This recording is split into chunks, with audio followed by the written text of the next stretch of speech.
1, 2, 3, 4, 5, 6. Okay, perfect. Thanks, guys.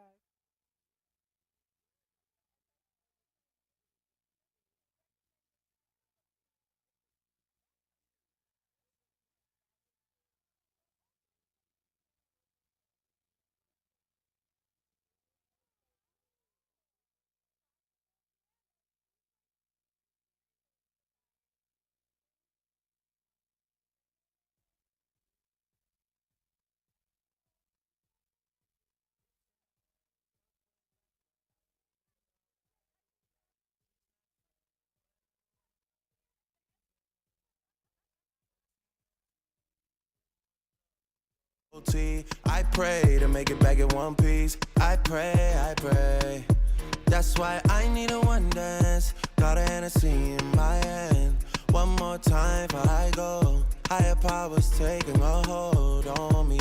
I need a one dance. Got a Hennessy in my hand. One more time before I go. Higher powers taking a hold on me. Baby, I like your style.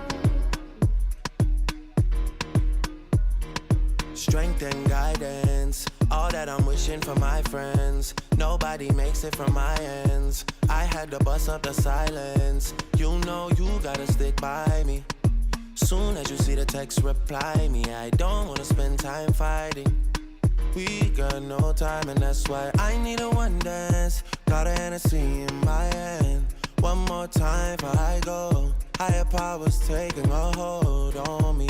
I need a one dance. Got a Hennessy in my hand. One more time before I go. Higher powers taking a hold on me.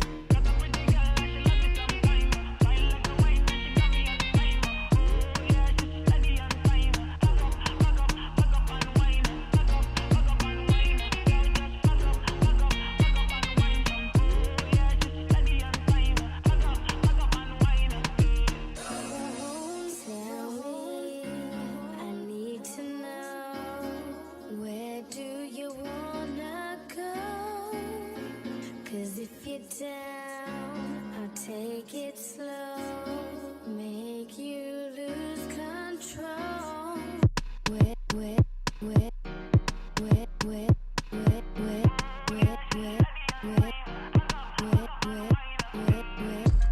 Cause if you're down, cause if you're down, cause if you're down. I need a one dance, got a Hennessy in my hand. One more time before I go. Higher powers taking a hold on me. I need a one dance. Got a Hennessy in my hand. One more time before I go. Higher powers taking a hold on me.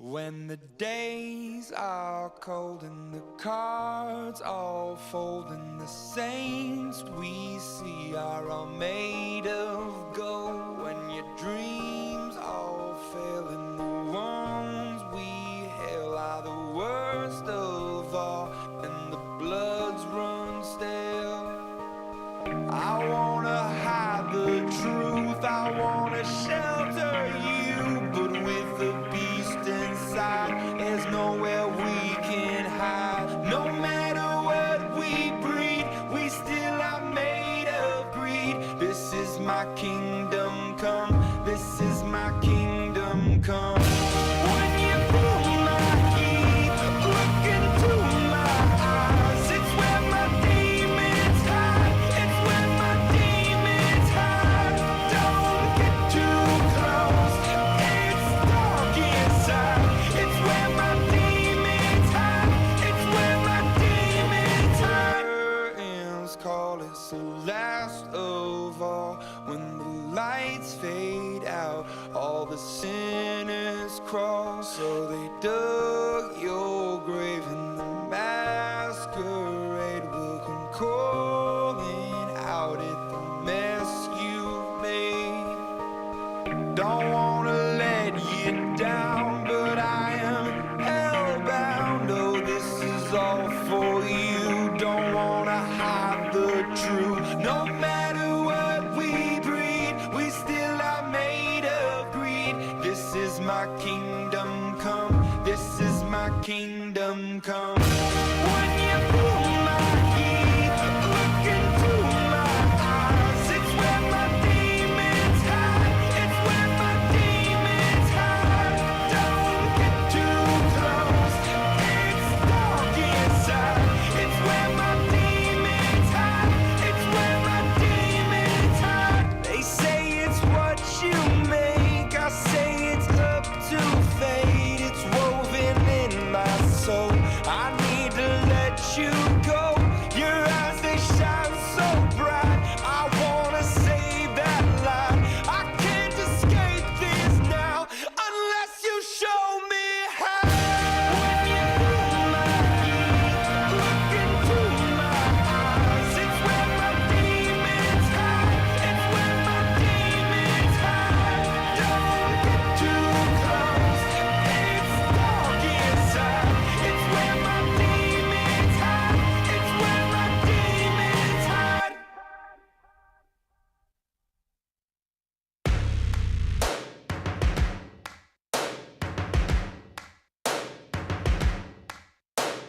First things first, I'ma say all the words inside my head. I'm fired up and tired of the way that things have been. Oh, ooh, the way that things have been. Oh, ooh. Second thing, second, don't you tell me what you think that I can be. I'm the one at the sail, I'm the master of my sea. Oh, ooh, the master of my sea. Oh, ooh. I was broken from a young age, taking my soak into the masses, writing my poems for the few that look at me, took to me, shook at me, feeling me, singing from heartache, from the pain, taking my message from the veins, speaking my lesson from the brain, seeing the beauty through the. Hey, you make me up, you make me a believer, believer. Hey, you break me down, you build me a believer, believer. Pain, let the bullets fly, or let them rain. My life, my love, my drive, it came from. Hey, you make me up, you make me a believer, believer. Third things third, send a prayer to the ones up above. All the hate that you've heard has turned your spirit to a dove. Oh, ooh, your spirit up above. Oh, ooh. I was choking in the crowd, building my rain up in the cloud, falling like ashes to the ground, hoping my feelings they would drown, but they never did, ever lived, ebbing and flowing, inhibited, limited, till it broke up when it rained down. It rained down like. Hey, you make me up, you make me a believer, believer.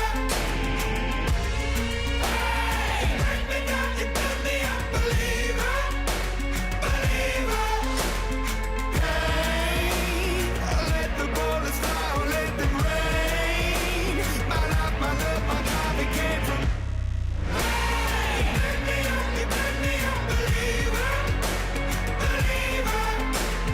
Last things last, by the grace of the fire and the flames. You're the face of the future, the blood in my veins. Oh, ooh, the blood in my veins. Oh, ooh.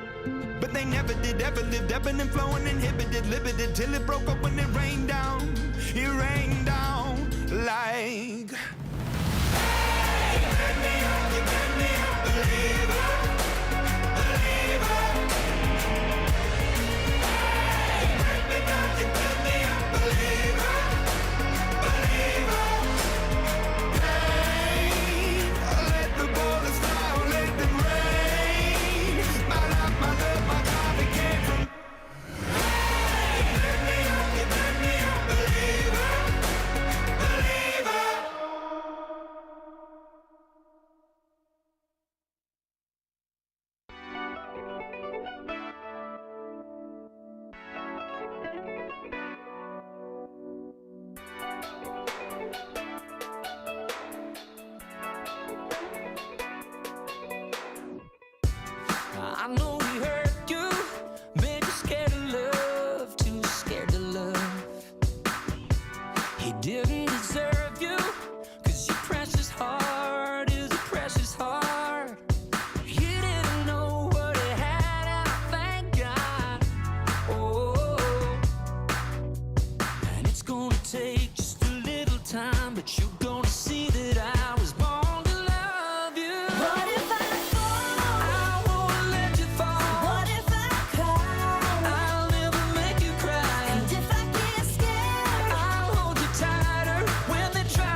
Good morning, everyone, and welcome to our second annual Room to Grow Talks.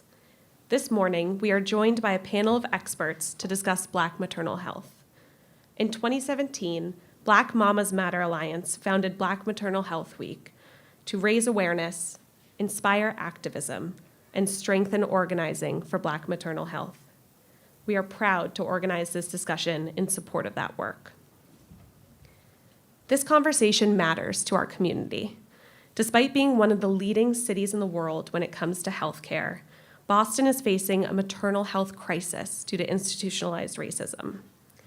A recent report by the Boston Public Health Commission found that the rate of infant mortality among Black infants in Boston was more than 3 times the rate for white infants. And neighborhoods with higher concentrations of Black residents experience significantly worse mental health outcomes than others. And this is not unique to Boston. This trend exists in other cities across America. At Room to Grow, we are committed to achieving health equity in support of under-resourced communities. Our program starts in the 3rd trimester of pregnancy, and we offer parents coaching and free baby essentials while helping them navigate complex and at times difficult to access resources. We yearn for a more equitable world in which all families will have the resources they need to raise their children to achieve their dreams. I would like to take a moment to thank everyone who has made this morning possible. First, my friend and predecessor, Onita Horn, who had the vision for this conversation and is a fierce advocate for maternal health. I would also like to thank the Boston Foundation for underwriting our event costs and More Than Words for hosting us this morning. We are grateful for your partnership. And to the incredible Room to Grow team, our speakers and panelists, and everyone here in person or tuning into the live stream, thank you for being here. If everyone listening remembers just one statistic, one call to action, or one story, we can start a ripple effect of information sharing, advocacy, and change. Without further ado, I would like to introduce Boston City Councilor Brian Worrell. Brian is a steadfast champion for his District 4 constituents, the City of Boston, as well as all the causes he cares about, including maternal health. Please join me in welcoming Brian to the podium.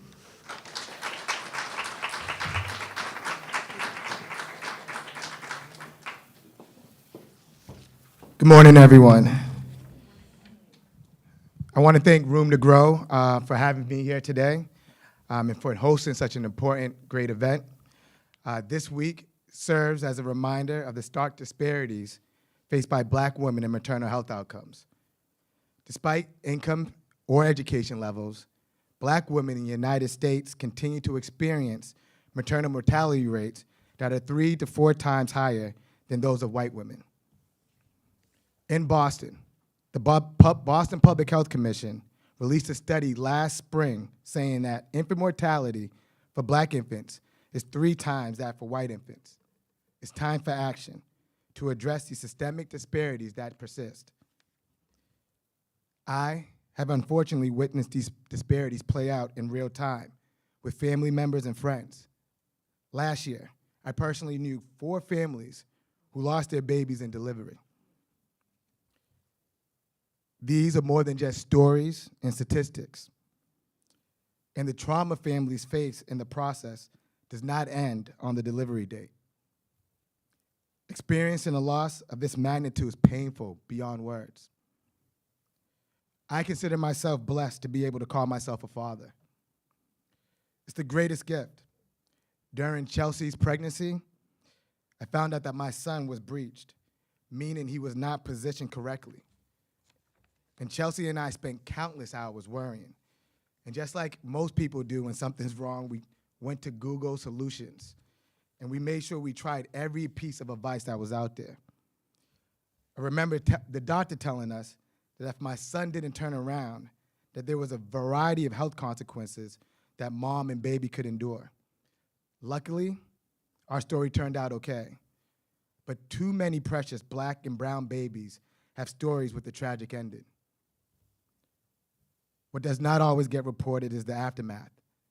The anguish that couples endure after experiencing a loss is painful. It is heartbreaking to see couples go through such a range of emotions during what would have been a precious period of their lives. The Room to Grow motto is innovative, rooted in trust and comprehensive support. It embodies the essence of nurturing families through their journey. It is the care and services that are essential for a family's new beginning that are oftentimes an afterthought and out of reach for the communities they serve. By extending its reach to more communities in need, we have the profound opportunity to catalyze meaningful change and elevate outcomes. I proudly align myself as an ally in this work. I'm proud to have collaborated with the Mayor's Office of Women's Advancement, where we awarded $50,000 to Neighborhood Birth Center through the Healthy Pregnancy and Birth Grants. This grant aims to respond to the pressing need for perinatal support, particularly among Boston's diverse communities. I'm working with the Mayor's Office of Women's Advancement to expand the doula training program in high schools such as the Burke. And we've had discussions with the registry about how we can better collect and track demographic data around infant mortality. We still have a lot of work to do, and I'm excited to hear more from this accomplished panel. With that, I'd like to introduce today's moderator. Amber Payne is an award-winning journalist, executive producer, editor, and storyteller.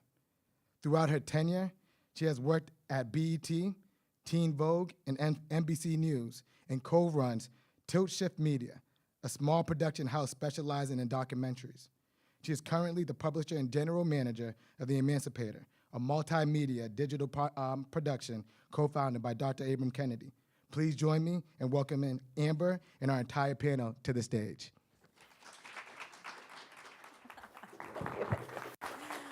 Thank you so much. And I want to invite my esteemed panel to the stage as we get started. Thank you so much, Room to Grow, for having us. Thank you for that really fantastic introduction to set the stage for why we're here. We're here because we're experts, we're advocates, we're community members, and we all want the best for our mothers, our sisters, our daughters, and our children.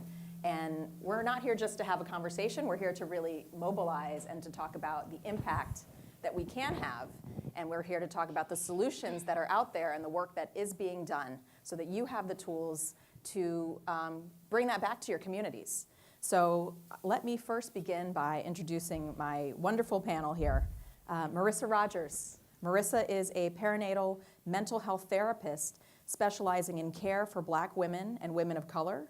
She started her career as an early childhood educator, leading to her interest in postpartum care, especially during her time as a doula.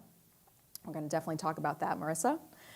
Prior to her current work in perinatal mental health, Marissa worked at Room to Grow as a social worker and uses her experience from her time there to inform her work now as she continues to support pregnant and postpartum families in therapy. Next, we have Dr. Ndidiamaka Amutah Onukagha. Thank you. And she has a long-standing commitment to public health that spans over 15 years of experience. Currently, she works at Tufts University School of Medicine as a professor of Black Maternal Health and is also the Assistant Dean of Diversity, Equity, and Inclusion. Very important work that is certainly under attack. We thank you for that. Dr. Amutah Onukagha is the founder and director of the Center of Black Maternal Health and Reproductive Justice, as well as the Mother Lab, which Mother stands for Maternal Outcomes of Translational Health Equity Research. And in addition to her many accolades, Doctor has founded the largest annual conference on Black maternal health in the United States, which is wrapped up already. Yes. So you all missed that. Don't miss it next time. And finally, last but not least, Dr. Renee Boynton-Jarrett. She is a pediatrician and social epidemiologist, and she currently is an associate professor at Boston Medical Center and Boston University School of Medicine, and is also the founding executive director of the Vital Village Networks. Vital Village uses trauma-informed lens to improve community capacity to promote child well-being and advance equity through dedicated collaborative partnerships, research, data sharing, and community leadership development. And Renee has received numerous awards for teaching, clinical care, and public health, including the Massachusetts Public Health Association Paul Revere Award for Outstanding Impact on Public Health. So please, let's just start with a round of applause for these fantastic women here.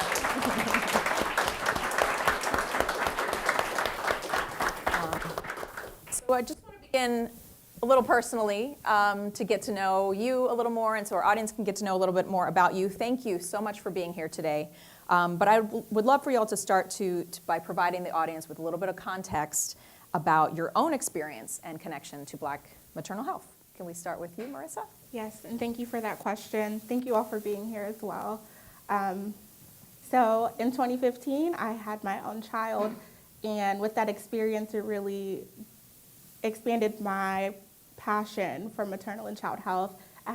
He was a preemie. He was in the NICU for about 3 months, and during that experience, I witnessed a lot of trauma and a lot of lack of support, especially for myself. A lot of the other people in the unit, they had family members, they had practitioners already in place, but I noticed for me, I did not have that. And so after that experience, I was like, okay, we're gonna have to change that. So then I began my own research, focusing my own studies on what I could do. Finding out about doulas, I was like, I should have had a doula. So what am I gonna do? I'm gonna become a doula. And so that's what I did. And so that also translated to me wanting to become a perinatal mental health therapist. We know there's not a lot of therapists that look like myself and also have that lived experience, which is also really crucial for supporting families. Thank you for that, Marissa. Doc? Thank you for your work. Hi, everyone. Good morning. Pleasure to be here with you all. So for me, my foray into Black maternal health, and I get this question often, like, how did you come to do this work? And, how did you come into this line of work? And I say that the passion for Black maternal health really found me. So some of you may know, but not everyone, but I grew up in Trenton, New Jersey. So I'm a transplant to Boston. I've been here for about 7 years. And, growing up, Trenton is a very urban community, similar to Mattapan. Lots of opportunity, lots of issues. But I feel like there was a lack of infrastructure supporting Black working people. And now I have the language and the degrees to kind of frame what I experienced. But when I was 16, one of my girlfriends had a baby. She was 15, I was 16, and I went to see her in the hospital. And she didn't look well. I said, "Kid, you don't look good." She said, "Dude, I'm so tired." And probably within like 36 hours of that conversation, she was gone.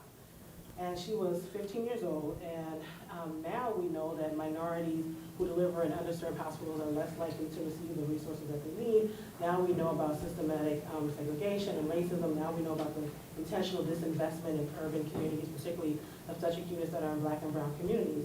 But as a 16-year-old, I'm just rocked to my core, right? Like everybody else is like preparing for the prom and what regular people do at 16. But the hood, we go on the funerals, right? And so that was really, really like salient for me. And her complications that she experienced after delivery were exacerbated by lupus. So she should have been seen by a high-risk specialist in a hospital that could really manage that type of pregnancy, right? But she went to the hospital that was close to her house, and they didn't have the infrastructure or appetite, frankly, to prioritize what she needed in the postpartum period, and she was gone. And so that was very salient as a teenager.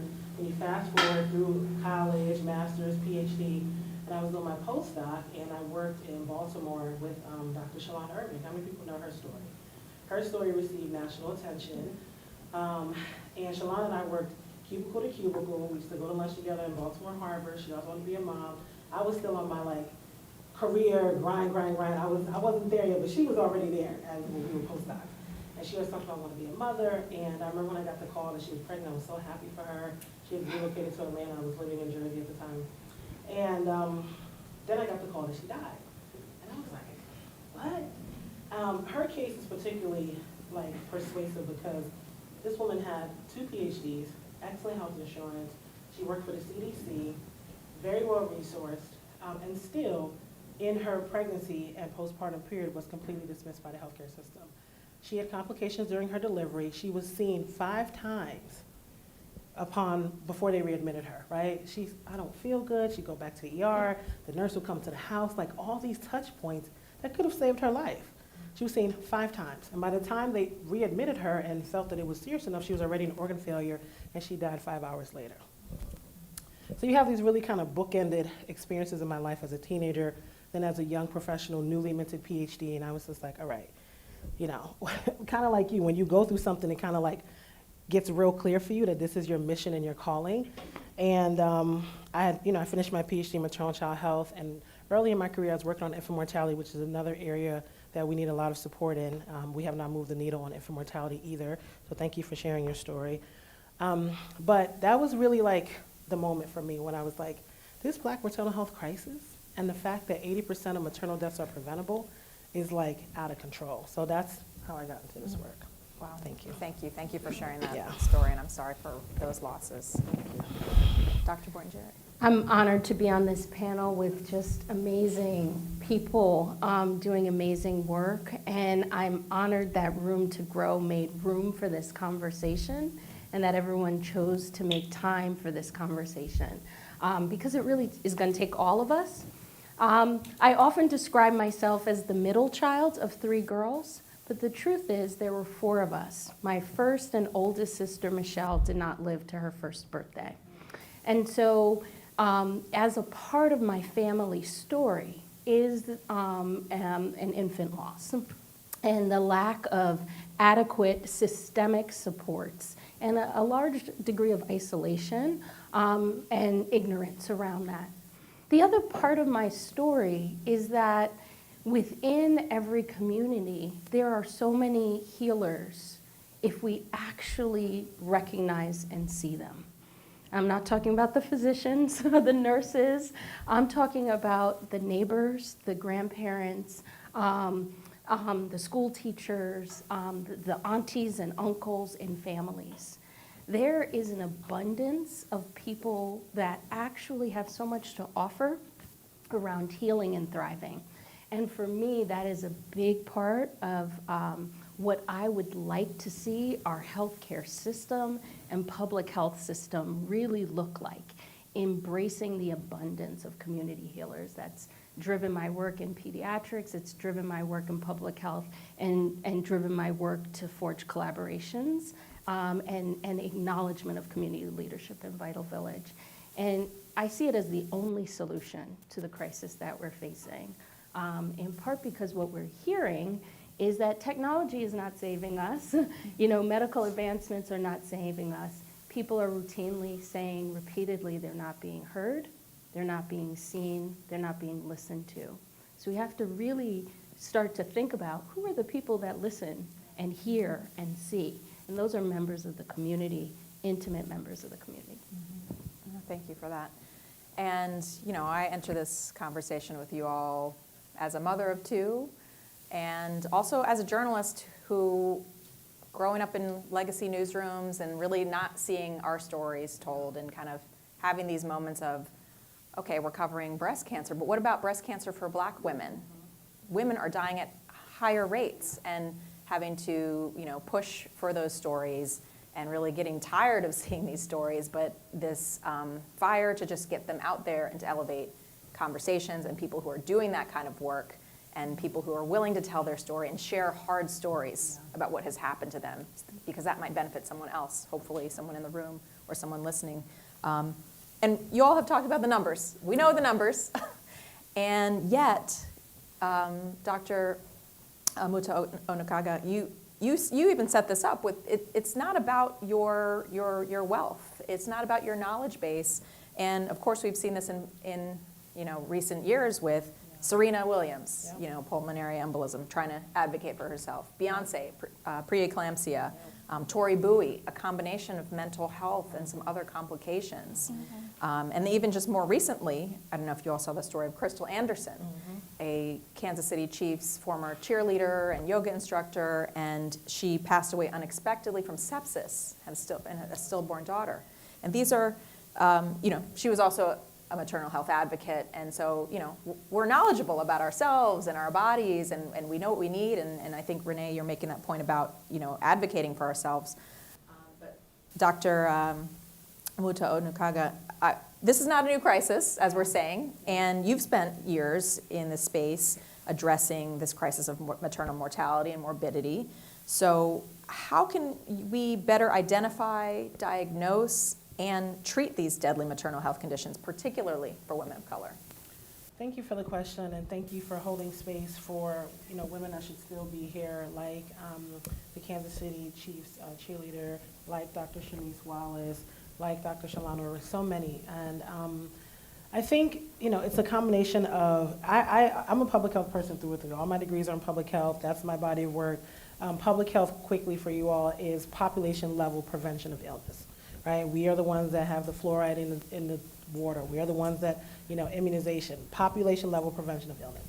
The medical side, the clinical side, is individual level treatment of illness. So there's an adverse relationship, and I always say that public health people, except for Dr. Renee, except for Dr. Renee, but most clinicians, they're like your cousins you see at Thanksgiving. You're in the same family, right? But you only see them at Thanksgiving. That's how public health and clinical works. But for us to be able to move this needle forward, we have to see each other more than just Thanksgiving. We have to work more closely together. So for instance, there are certain complications of pregnancy that are easily treatable. Gestational diabetes, preeclampsia, monitoring someone's blood pressure, sending new moms home with a blood pressure cuff. These are easy remedies. Some other solutions that I think we should be doing, and Massachusetts is kind of on the precipice of that now, is we need more doulas and midwives of color, right? So Mass Health just started reimbursing doulas as providers in the end of December 2023. Anybody in here a doula? Thank you for your work. Thank you for your work. Okay, Shout out to doulas, put them hands up. Raise it high. So, you all should be getting reimbursed competitively through Mass Health. We need more capacity in the doula workforce. We also need more midwives of color. But frankly, if you are in a clinical space, the majority of births do happen in a hospital setting through OBs or MFMs or midwives that practice in a hospital setting. We need them at the table listening to their patients. And I would be remiss if I did not center the role of nurses. Anybody in here a nurse? Okay. So nurses, particularly L&D nurses, labor and delivery nurses, they are key to the conversation. If your nurse is bedside watching someone's blood pressure skyrocket in labor and delivery, you got to make that call. If you're watching someone who just had a baby, hemorrhage. Is it a hemorrhage? Are they bleeding? Are they soaking more than 1 pad an hour? Is this a small hemorrhage? They're the ones making the call. This is where we really have to get that implicit bias and that equity infused into our healthcare system. Because those delays and let's wait and see and we're going to see how this plays out, that's how people are dying. So it's not about resources. We don't have enough nurses. We have the resources. We have to better activate the resources we have clinically, and we need more community-based doulas, certified professional midwives, hospital-based doulas at the table. And guess what? When the doula gets in the room, don't put her in the corner. This is from my clinicians. Don't put that doula in the corner. She's part of the care team for the birthing person and the family. He or she is a trained professional. Sometimes doulas are in the space and they can't even take part in the delivery, right? Mm-hmm. Or they're told to wait in the lobby or go sit over there. No, we need them bedside. So we have all the pieces. We just have to better activate them. Yeah, that's my thing. For sure. Well, that sets things up to go to Marissa about being a doula. And you know how important it is for people to have these resources and throughout the pregnancy and right after the pregnancy. It's not just like giving birth and then we're out. So share a little bit about your experience in accessing and connecting families with care, as well as that intersection of physical and mental health. What was your experience like?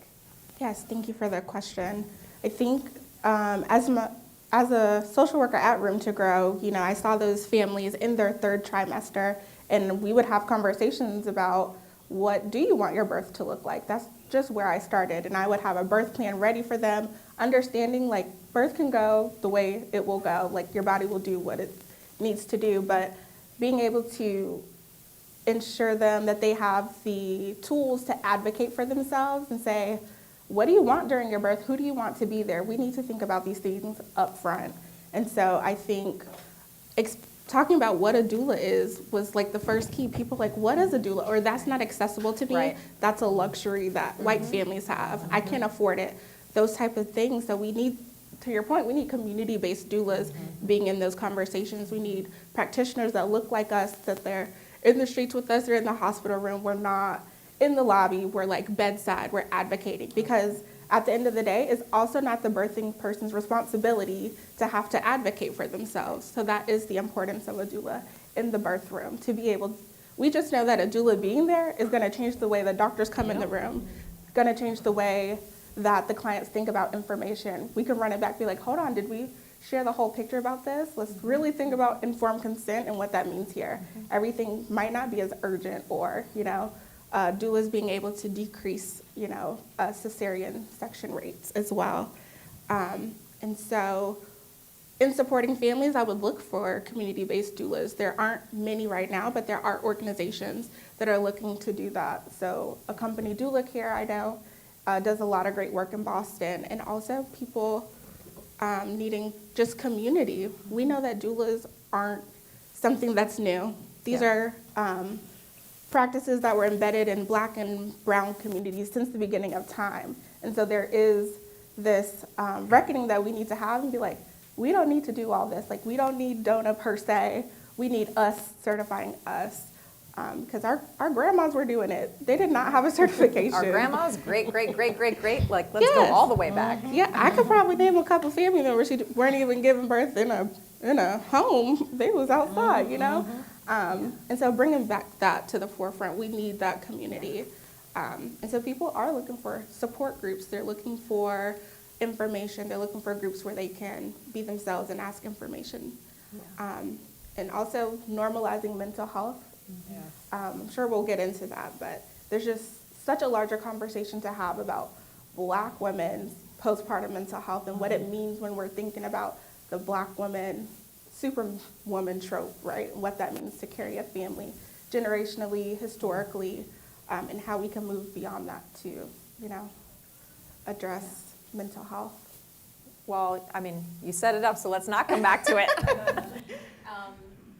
That is certainly a challenge that you have interfaced directly with these families. What can you speak to as far as the support they need, the support that you envision? I think we can sort of skip ahead and come back, but solutions as far as Black women, Black pregnant women, and mental health care, and kind of creating a better intersection with their care. Yes, thank you. First of all, it just doesn't need to be postpartum. Mental health should be addressed when you're thinking about getting pregnant, or when you find out you're pregnant. These services need to be in place, right? Because they're probably not going to be picked up. We know that, unfortunately, our community doesn't have that access to go to their follow-up doctor's appointment, so they're not going to be able to have, those conversations. And so being available through the spectrum, so you know what's going on for this client. Okay, this is them at their baseline. Okay, I might need to monitor them for postpartum depression or anxiety, and thinking about what type of supports, again, does this person have, especially for migrant families. There are a lot of migrant families here in Massachusetts now, and so those are the people as well who need more support. And so I think, honestly, one of the things that frustrates me the most about being a perinatal mental health therapist is that my pregnant white clients will come in, they're just worried about, who's coming to the baby shower. But with my Black clients, it's like, I'm scared. I don't know what to do. I know the data. What do I do with this? And I have to be honest, we cannot CBT or, coping skills our way out of oppression. Like, this is a bigger issue.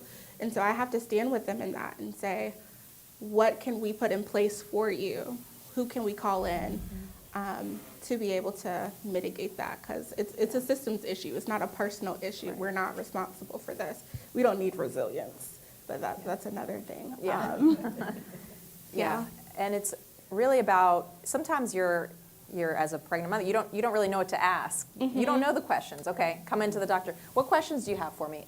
I don't know. What should I be asking you? What do you have to tell me? And it becomes just very quick and transactional, and you're in and you're out. Oh, you're fine. Don't worry about it. Dr.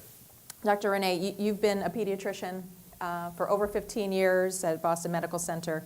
And in your practice, you support caregivers in raising healthy, thriving children. So what are some frequently asked questions? I'm talking about, you don't know what to ask, but what are the questions that you get asked and that people should be asking?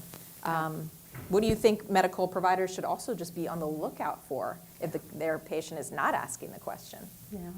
So it's so interesting. The whole experience for me is always more than words, right? So you can tell so much just by, parents want to do the best that they can. There's a universality here around human beings wanting to be treated with dignity, wanting to be affirmed about their efforts. And I think often there's a lot of dismissiveness of that happens in clinical encounters.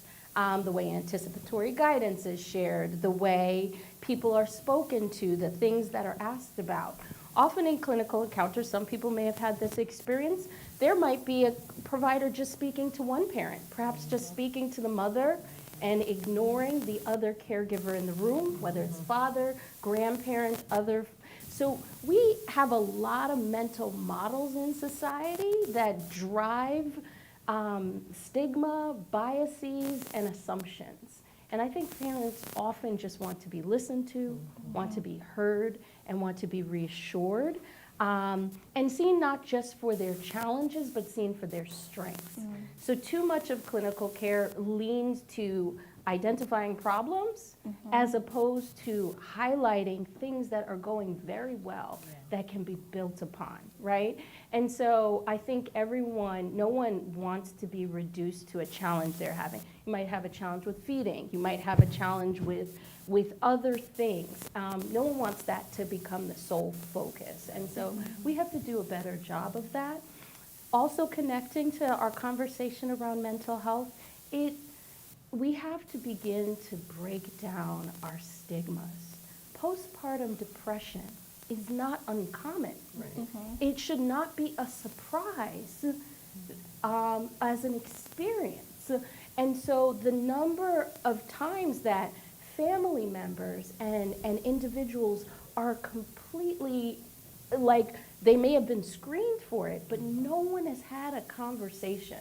These conversations also have to take place in the community, in families, in places of worship, in schools. But, the birthing journey and a healthy pregnancy and birth begins before pregnancy. This is a whole societal mindset that we have to change about how we even talk about our feelings and depression and mental well-being. Often, when we're thinking about depression and care, and we're thinking about prenatal, pregnant, during the delivery and postpartum care, we're not thinking about the other caregiver either. So what about paternal depression? What about fathers and other caregivers who may be also experiencing a range of emotions and need that support as well? And so we also have to start to imagine safe spaces for fathers and men to get support, and other caregivers and other partners to equally have support.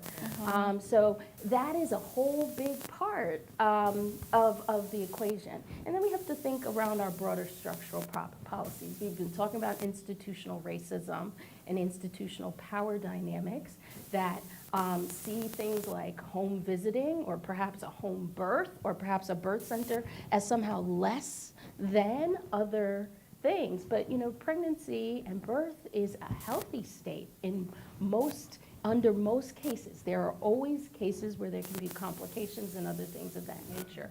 But it is not an illness to be pregnant, and it's not an illness to have a delivery. So we also have to start to change our mindsets around those things as well. And we have to think about on a broader structural level, climate change, environmental conditions, mass shootings, and violence are all associated with very poor pregnancy outcomes. So we also have to start thinking on a global scale around this. We unfortunately had the experience during the COVID-19 pandemic of being underprepared for ways in which to be thoughtful about how we support families. And too many families were very isolated during their pregnancy and birthing experiences during the pandemic. We have to learn from these lessons and redesign our systems. Love that point. Redesigning our systems, but also about not letting, it's hard not to have someone else's trauma also just impact you. Knowing friends who've had a traumatic experience, or you're talking about a home birth, and My mom had one of my siblings in a home birth. The other had a very traumatic experience, had to be rushed to the hospital. And I thought about doing it, but there just was something in me that was like, I'm just afraid, like I'm a little bit older, you know, geriatric pregnancy here, as they call it, which they shouldn't. Yes, Gotta change. clear. Change that language. Yeah. Yeah. That's a whole conversation we could get into. Let's rewrite the terminology. But there was something that held me back, like, well, maybe I'll be safer in a hospital if something happens, although there's a whole other level of scariness that could happen there. Yeah. So I did want to talk, you touched a little bit on, you almost touched on breastfeeding, and you started to talk about breastfeeding, and I think, you know, that is something that also Black moms are breastfeeding at lower rates. You know, 74% of Black infants are breastfed at some point in infancy, which is lower than the 90% of Asian infants and 86% of white babies. And I want to talk about, this is open to, well, first Dr. Renee, but anyone, you know, how can we reclaim breastfeeding as an inherently Black maternal act? Well, this is another place where we have to look at history, right? So, you know, there is a whole generation of grandparents now that were told that formula was best and that there was something insufficient or wrong with breastfeeding. So there was an educational campaign that happened to, we don't have to go into all the politics of it, but there was a significant campaign, right? And so now we're going through a whole process of creating space. Policies that say if you're breastfeeding in a restaurant, you have to leave or you have to cover up or do this or that, or not having space to breastfeed. Policies in the workplace that make it very difficult to breastfeed that, you know, have to be worked on. So there are all of these other factors as well. And then there are assumptions that some mothers don't want to breastfeed. Some mothers, quote unquote, don't want to breastfeed. Assumption. This often happens with adolescent parents, an assumption that they don't want to breastfeed, as opposed to just providing the information and allowing people to make their own decisions. We also have to not value somebody's worth based on how great their breastfeeding is going, because that can be also very dismissive of challenging experiences that are happening. And you know, the ability to get lactation support also comes at a cost because it's often not covered by health insurance, so people may be suffering with inadequate support for extended periods of time. And so we work with a number of community leaders that have stepped up around community peer lactation in spite of a bad experience because they know that that there should be a better experience and that they know that they can offer that. And so I also think we have to recognize and welcome people's choices around how they want to feed their child, but making sure all of the resources are accessible and available. And again, we also have to think about the broader family unit, right? And so, you know, breastfeeding is more successful when there is more support and there is ability to include all members of the family as playing a role. And so there just needs to be more acceptance around breast and chest feeding. So there's just a lot that can exclude in terms of how it's discussed. And so we have to open that up. Did either of you want to? Yeah, I was just gonna say, one thing that I think we should be highlighting in the conversation, and those rates, you know, I'm just thinking about the hospital context, right? When you deliver in a hospital, your milk is not gonna come in on day one, right? So depending on the nurse that you have in a postpartum period and their ability to support in that very vulnerable newborn stage, a lot of first-time moms may not know that, or may not know that first the colostrum comes in, right? Then the full milk comes in, and then the front milk and the hind milk. There's all these components around breast milk that may not be shared, right? And so you have a new mom, a first-time mom, you know, whatever other stressors they're going through. Again, your breast milk production is based on your level of stress and your level of hydration. So these two things have to work together. So there's a lot that happens in a hospital setting, and then the thing is like, oh, your baby's losing weight. All newborns lose up to 10% of their birth weight. If you don't know that, that's what happens in the first 7 to 10 days. It's not a minute, it's not something to panic about. That newborn stomach is like this big. That's all they need. They just need a little bit of milk. They don't need a lot in the first week or so. But you have this conversation, somebody who's not super comfortable with the process, maybe is new to parenting. You have the nurses who are saying your baby's losing weight. There's no parent, like you were saying, there's universality around wanting to be good parents. That little fluctuation is normal, okay? So you gotta really set the stage for people to be able to breastfeed in a hospital setting. Then here they come with the formula. We don't need formula, okay? And so the context around how breastfeeding is introduced in a hospital setting by the seeming experts in the room is quite problematic. And okay? so you're saying that formula can be introduced in that first 48 hours. It's introduced immediately. Immediately. You came to the wrong room. I'm just thinking about, I'm thinking about my first child. I was like, if you don't get out of here with that mess. Did they Of course. That was your experience? Yes. Yeah. Many women's experiences. Yeah. And so that's the first thing I just want to say is just to allow your body the time it needs to produce. The female body is so incredible. Everything is designed for this baby. And give yourself the grace and the time for your milk to come in. And the other thing I'll say is lactation support, right? So there's a whole science behind latching and positioning and the football hold and all. It's a lot, okay? People need support in that time, okay? So we need these lactation counselors making them rounds on the unit, honey, and people need to know to advocate for themselves. That's where you get a doula, get a postpartum doula, get a family. Hi, when's the lactation support person coming back around? We need help.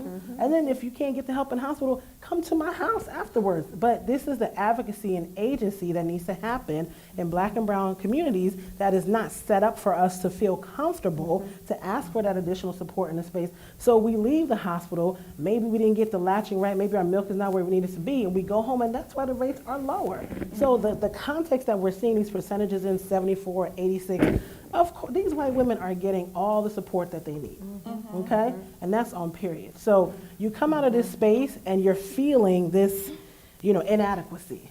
And then and then you might go into a family environment, social environment, where the grandmother or the mother, did not have a good experience breastfeeding or was told not to breastfeed. So now you're not getting the support in the house. Yeah. I love breastfeeding. I breastfed both my kids until they were 22 months. I would have kept going, but the younger one said, "No, we good."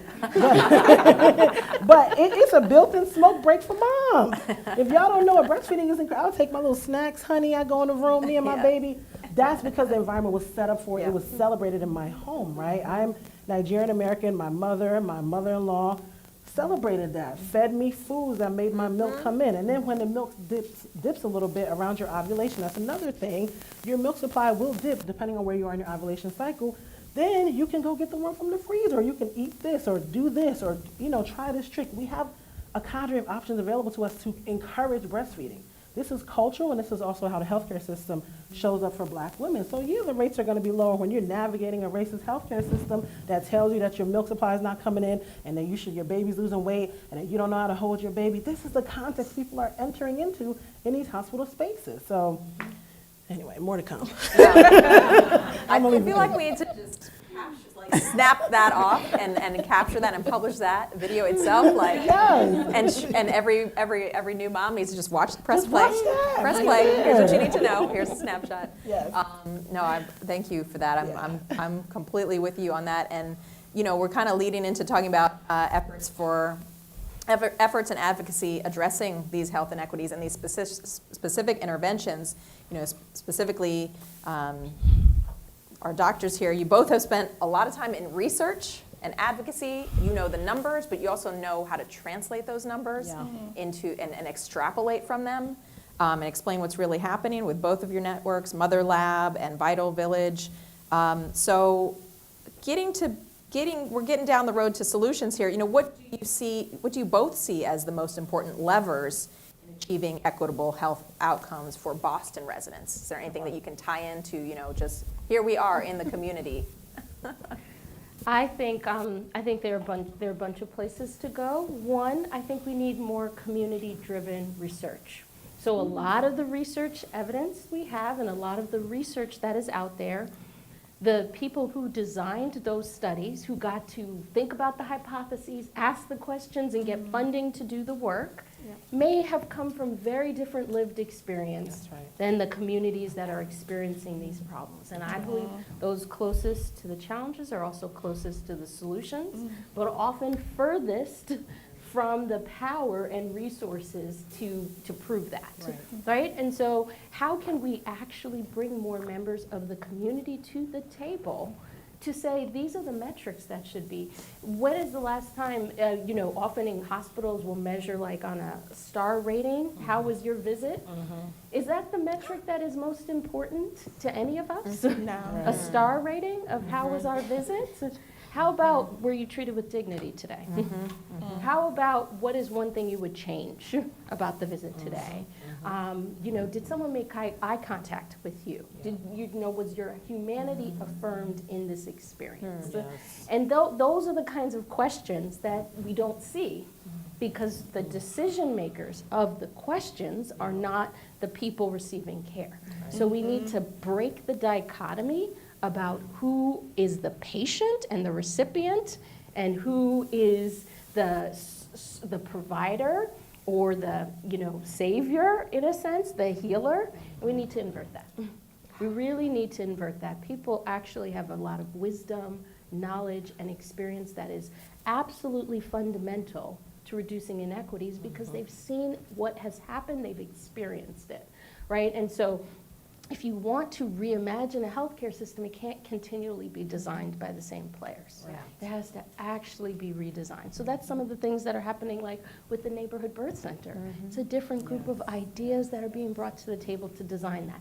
That's things that happen in spaces like Room to Grow, where the people who are served are also at the table kind of helping to improve the model, right? So then you can see these powerful scale up. So that's critical. It needs to happen with research. It needs to happen with redesign and reimagining of our healthcare systems.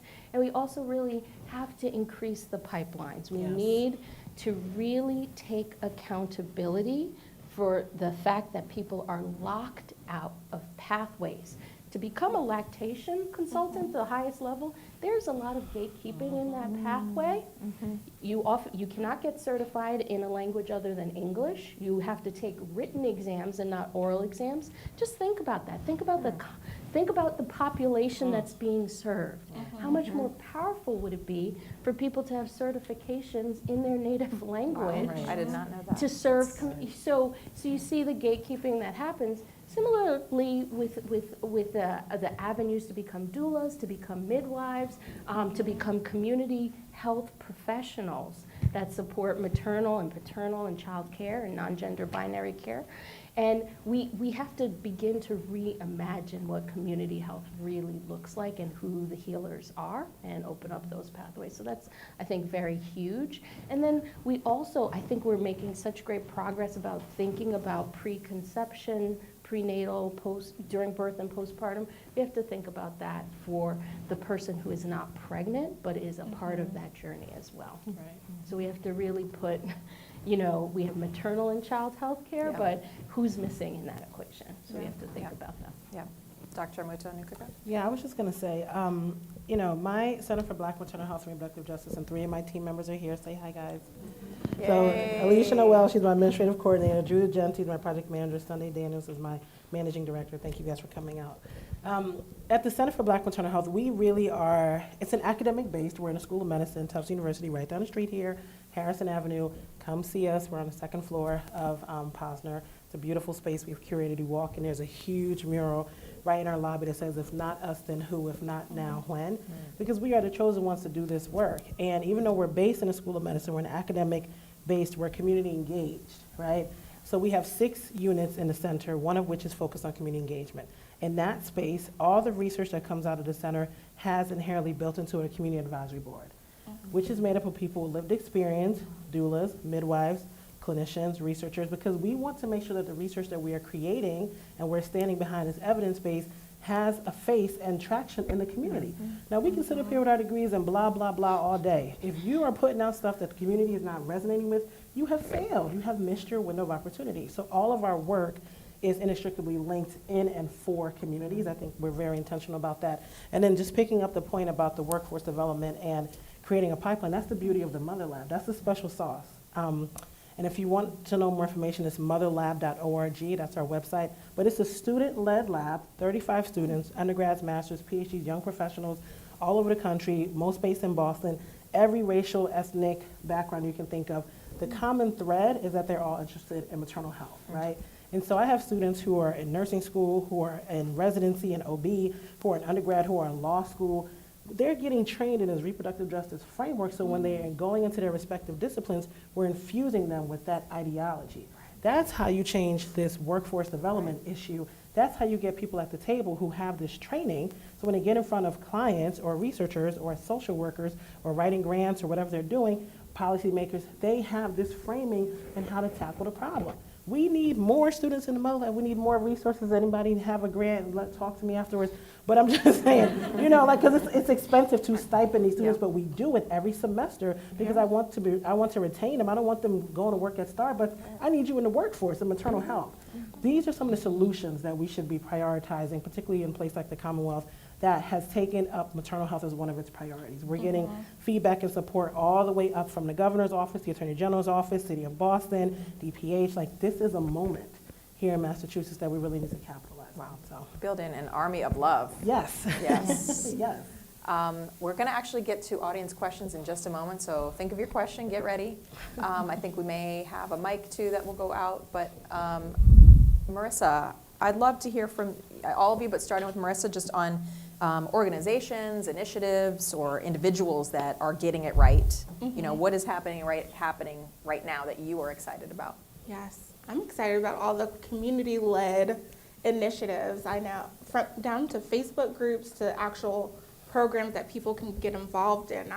I'm a member of Melanin Mass Moms. If I have a question, I'm gonna be like, what is going on? Help me out. I need help. People, to your point, Dr. Renee, people really want to do the best they can, but they also want to know that people have been through it, know what they're doing too, right? Yes.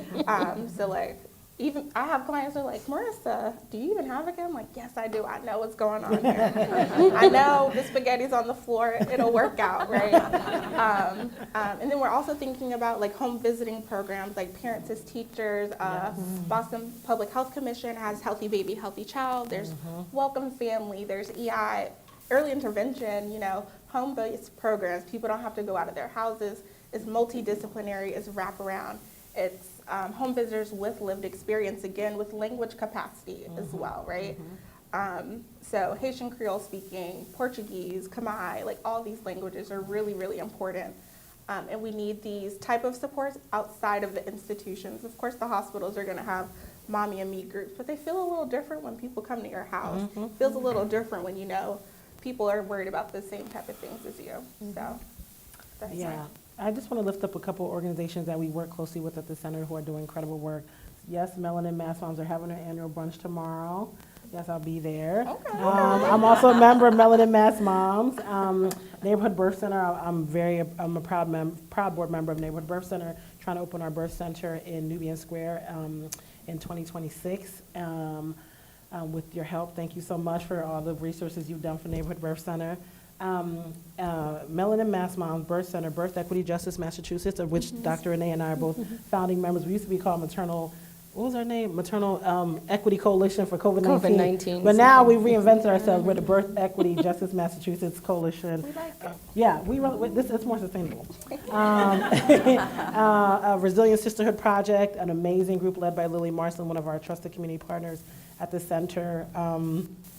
And there was one more I wanted to lift up, a company, Doula Care, as you already mentioned, which is doing incredible work, not only like providing actual doula care in over 10 languages, but also like holding our policymakers accountable and making sure that doulas are prioritized in our state. So these are some of our community partners that I would be remiss who are just getting it done on a daily basis, with some of them with small infrastructures, limited resources.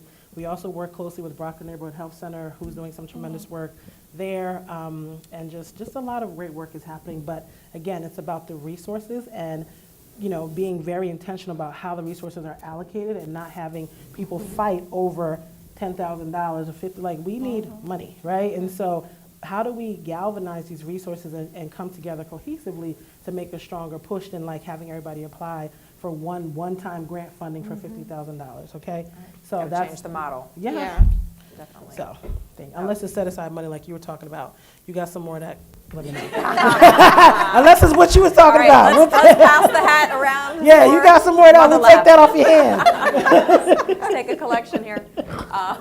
Okay, you gave, I'm glad that I can go back to the live stream so I can actually write all these down. But Dr. Renee, what do you want to highlight and shout out?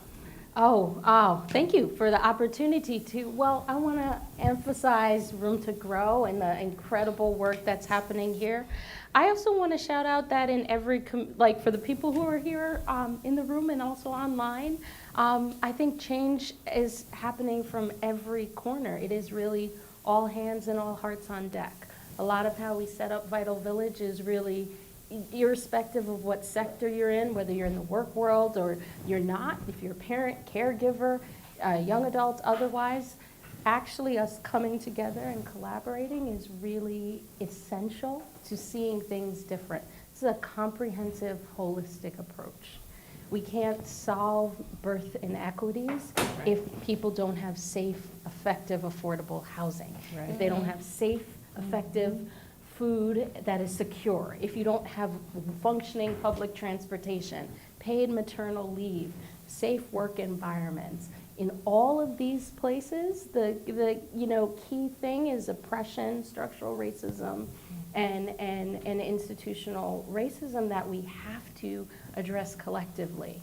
You know, racism is a shapeshifter, right? Yes. And so if we're only addressing racism in our school systems, we have to think about criminal justice, we have to think about healthcare, we have to think about all of those in their interrelationship. So it really takes all of us to work collectively. Yeah. I don't see birth justice as a niche issue that is just for some. Mm-hmm. The entire health of our society is judged by how well we do here. Absolutely. Yes. If we do not have a society where you can safely have a baby, what good are we doing in our society? Yep. We really have, it's a full stop moment. It's a full stop moment, and globally we are doing worse, the entire country, than quote unquote peer nations, and I have some issues about what we call peer nations, but quote unquote peer nations. We also know that we spend more on tertiary care and less on social care, comparatively than all. Any other country you go to, there are more midwives, there are more doulas, there's more home visiting, there's more paid leave, and there's more maternal and paternal leave. And so we really have to ask some hard questions together, because this is about all of us, and it's all of our issue. Yes. So, Vital Village, it takes a village. Every time you say something, I'm like, Vital Village, there it is. Yep. There's the concept. Really it's right there. Do we have anybody who has a question they'd like to ask? All right. Yay! Woo, woo, woo. Yes, please introduce yourself. Carter Marlowe from the Jeremiah program. We serve single moms going back to college. Wow. And Alexa is one of our fine alum and a doula. Yes. Also Vital Village lactation consultant. Alexa really is the star of the Jeremiah show. Yes. But what is striking me is I remember being in labor. I remember having had an epidural. I remember telling my doctor, and she was my fourth or fifth, because the four before her were mean and judgy. I was not married, all right, a black woman who was pregnant, and they were just horrible to me. So anyway, I stumbled upon this woman. She was about to retire, Betty Pitcher, who had an excellent reputation, I guess, at Brigham and Women's. I was like, I'm still in pain. I'm still hurting. And everybody was just like, oh, I'm so, I was getting nothing. Right. I had a gallbladder that had to be removed. Goodness. And so I guess what is just blowing my mind here is this notion of it really doesn't matter who you are and what you know and how credentialed you are and, all the things. Just that dismissiveness, it still haunts me. Yeah. I couldn't breastfeed very well. My husband was a jerk about it. He's lucky to still have me. I know because you're stressed. You're stressed. You want to feed your baby. Yes. Wasn't going well. We have to provide women in these very vulnerable, delicate, life-changing moments grace. A lot of grace. Right? Love, compassion, just genuine care. And I'm just so grateful and honored and inspired to hear from you women. Dr. Renee knows I love and respect her tremendously. Alexa, I'm going to do everything I can to make sure that you win in every space you do. And just thank you, Room to Grow and More Than Words, for this. We've got to do better. Absolutely. You know, we've got to do better. And I'm just grateful that you're doing the work. Thank you for your work. I'd love to chat more. Thank you. Thank you for that. Thank you. We have time for one more if you have any, but as we look around, I'm going to give the plug and also invite all of you, you know, the Emancipator. We are a digital news magazine that's reimagining the first abolitionist newspaper for a new day with a focus on exploring and explaining solutions to racial inequity, and that includes maternal health. And on May 18th, we're having our second solution circle, and we're having this somewhere hopefully in the Mattapan area. We're going to have 2 circles, one that's geared toward Haitian Creole speakers and one that's geared to Black and brown moms of the community. Doulas are welcome, midwives are welcome. In fact, the first year we had it, it was primarily doulas and midwives, and it was an amazing conversation. Because as we're speaking up here, we can have experts, doctors, we need you, we want to have you there too, but who's the expert on their own lived experience? The mom. The mom. Yeah. Who should come up with the solutions and really articulate the challenges and have a space to do that?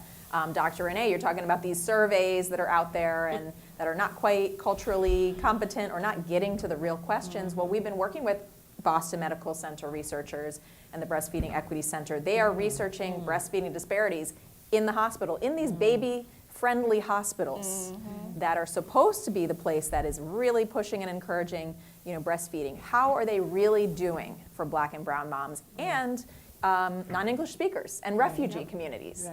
Not doing so well, as we know. So we have partnered with them because we really appreciate the work they're trying to highlight and pull out of this. So we're having our second solution circle in May, and you know, we'll hope to share that information with you. It's also on our website, theemancipator.org. So did we have one last question? One last question. Oh, right here. Good morning, everyone. morning. And, Good morning. and shout out to New Jersey, Hey. Atlantic City. So, building, yes, been to Trenton many times and checked to everything that you said. Yes. One thing that I think about as someone who does not have children, right? And I think about my sister, who I've been side by side with her for 2 of her 3 births, right? And seen very different experiences every single time, right? And I think for me, that inspired me to get more understanding about how to be a caring support system for someone who's going through their birthing journey. And I think we touched on this a bit through the panel when we're talking about communities of care, right? How can we better prepare the folks who are surrounding a healthy birth journey, right? I think for a lot of times we have these conversations, which I think are great, because I sponge everything, right? And I want to share that information. And I know even with the opening statements about, you know, being a father, right, and supporting that journey, how can we make sure that we're empowering other people to be inquisitive about this process that, you know, is supposed to be beautiful and gentle, but for us is stressful, right? And urgent and scary, to the point where I know some people are like, I don't even want to have kids because I don't even want to interact with that. I'm too afraid to know if I'll live or die, right? So how can we, you know, through your lived experience, through your professional experience, how can we bring more people in to this conversation so they can feel more empowered to learn, to interact, and to activate around the things that need to be done? Yeah, I think, thank you for the question. And, you know, one of the best things about our conference, how many people attended our conference last week, our 7th annual Black Maternal Health Conference? We do it every year right before the start of Black Maternal Health Week. And every year we change the theme. So this year, last week, it was on the role of technology. So wearable devices, AI, digital health. The year before that, it was on doulas, nurses and midwives. We've also had doulas. We've also had policymakers. Our 8th annual conference is coming up Friday, April 4th. So, okay, team. Friday, April, because I said the wrong day last time. They're like, that ain't the date. Friday, April 4th, 2025. And it's on the role of fathers, Black fathers, partners. How do we hold space, not only for, people who are often in the room but forgotten about, right, kind of relegated to a lesser, even though they're watching the partner, supporting the partner, rubbing lotion on the partner's feet when they can't get down. Yeah, you reach a certain stage and you can't get down there no more. So this is a part of the conversation. And I think a couple things. One, continue to hold space in large venues, but also like at the familial level, right? I think one of the best parts about what should be a very beautiful, vulnerable moment is kind of overlaid with the stress of being in the healthcare system, is just to really hold ourselves accountable and tell each other the truth. Best practices go really, really far. Every time I meet somebody that's pregnant, birthing, I'm like, congrats, sis, where you gonna deliver? Because we can't just walk up in any hospital, where you gonna deliver? Do you have a doula? And what's your support look like, right? And so, we are each other's keeper. But I did just want to highlight the fact that our entire conference next year is focused on the role of fathers and really holding space for Black men and partners and fathers. We're going to have a mix of speakers. Some are going to include people who have lived experience and unfortunately lost their partners, some who have experienced severe maternal complications. But it's going to be beautiful, it's going to be healing, and it's going to be life-changing in the way that you're going to come away with concrete strategies. So that's one of the things that we're doing. But in the meantime, I think we're planning some community conversations, fireside chat type of thing to keep the conversation going so people have those touch points throughout the year, because the conference is our big thing. But we want to be more intentional about holding space along the way. So that's one of the things we're doing. And then also partnership. We work really closely with the Boston Public Health Commission, Community Action Network, and some of our community partners, and we support their events and vice versa. So if you're going to be doing this work, then that's part of the conversation, is to hold space but also be available when calls like this come. So I think that's one of the things we're doing intentionally, but I'm sure you all have other ideas. Yeah, I would say as a perinatal therapist, when I'm first getting to know a client, I'm asking them who's in your circle? Who are your supports? I know this is going to be something. It's going to be something. So who do you already have in your corner? I'm not leaving that intake session without developing a plan. Okay, your sister, okay, how close does she live? How soon can she come? What is the schedule that you'll put in place? Okay, are you gonna text her? Okay, so your homework for this week is to text her.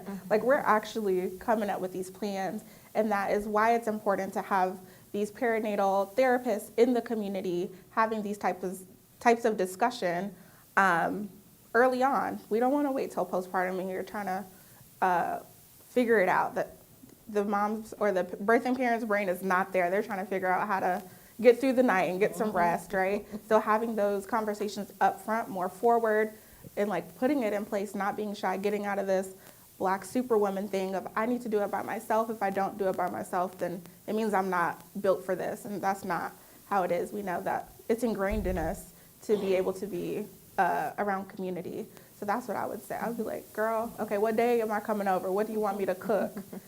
Don't give them no option, just do it. Right, people don't know what to ask, so you just have to come up with something. So Dr. Renee, last word on this, what would you advise to community members how can they really support and change the system? I love this question, and how I see this is really step into your power as a healer, right? And so honestly, when we think about all of these processes and how we get silenced by the healthcare system and by language that's getting thrown around and things of that nature, there's no medication, there's no medical or surgical intervention. Nothing replaces love. Nothing replaces a sense of belonging. Nothing replaces a connection. So human beings are social beings. We heal in community. We thrive in community. So nothing can replace friends, families, loved ones who are just there for you and supporting you. So really being present is a powerful thing. The second thing is to be able to shine a light on things we've normalized. We've normalized advocacy, kind of being ready to advocate, and that actually we have to normalize pointing out that we shouldn't have to be advocating right now. Actually pausing the game and saying, should this be something that we're actually having to advocate about? And highlighting the institutional structures that are in place, patient advocate, other things like that. Is this actually, a process that should be happening. So that's often a good way. We also heard an example earlier of kind of firing a provider that isn't listening to you or isn't treating you with respect. So I think also having that sense that like, the denial of healthcare is a fundamental denial of a human right. And not being listened to is also, harming human dignity. And so I think really having that ability to help set expectations about what is a therapeutic relationship and alliance between a family and a provider and what is not. And that conversation takes 15 seconds. At the very beginning, before any provider starts talking, I just want to level set around our therapeutic alliance. And if that stops people immediately. They're going to stop doing what they're doing on the computer. They're going to stop whatever else they're doing because it's really tapping into, a sacred oath that people take when they enter healthcare of like, do no harm. And so, it's really kind of tapping them back in. Yeah. So that's something families can help to do. We also have to destigmatize what mental health is and what it isn't, what's therapeutic and what's not.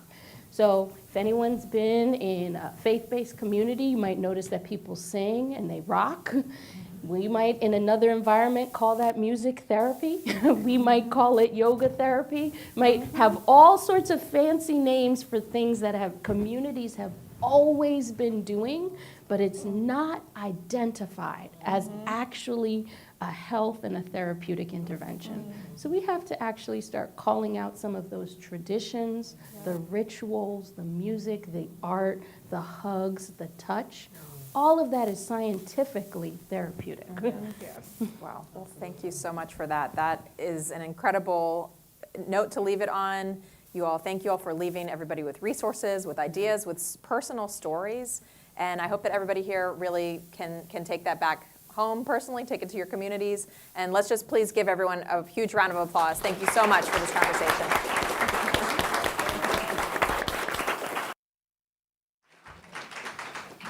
And with that, I'm just going to close this out quickly. Thank you, Amber, Dr. Onukagha, Renee, my dear friend, Marissa, Brian, for an engaging and essential conversation on Black maternal health. And for also being avid advocates for not only Black women, but all birthing people. Thank you to all of you who showed up today, asked questions, those who are streaming live. Today's topic is important to me, not just as a Black woman or as the CEO of an organization such as Room to Grow. I, like some of you, like some of what we heard today, have Black women in our lives who we hold near and dear, who have undergone challenging and often traumatic perinatal and postpartum experiences. Some have shared their stories out of honesty and perhaps necessity, and some have shared their stories out of anger, advocacy, and tragedy. From these stories, maternal health data, and conversations like ours today, it is clear that Black maternal morbidity and mortality does not discriminate based on age or socioeconomic class. It is fundamentally stemming from racism and our country's continuous failure to prioritize the well-being and the voices of women of color. As Lauren mentioned, and Marissa reiterated, Room to Grow's mission is to promote equity and opportunity by helping children thrive from the start. We do this by equipping parents and caregivers with crucial resources needed throughout the child's first 3 years of lives. Resources such as books and toys and clothing and referrals for little ones. And it includes social and clinical referrals such as mental health supports and doulas for women and birthing individuals in our program. Our child and family outcomes are strong, but our impact is only as extensive as our community of supporters, as our village. For those interested in learning more or getting more involved, please check out our website or grab one of our team members here if you're in the room. And also stay tuned for our Room to Grow Fall Talks event on the topic of caregiving. Thank you again for joining us this morning. Have a great rest of your day, a great weekend. Please help yourself to refreshments if you're here with us in the room. Thank you again.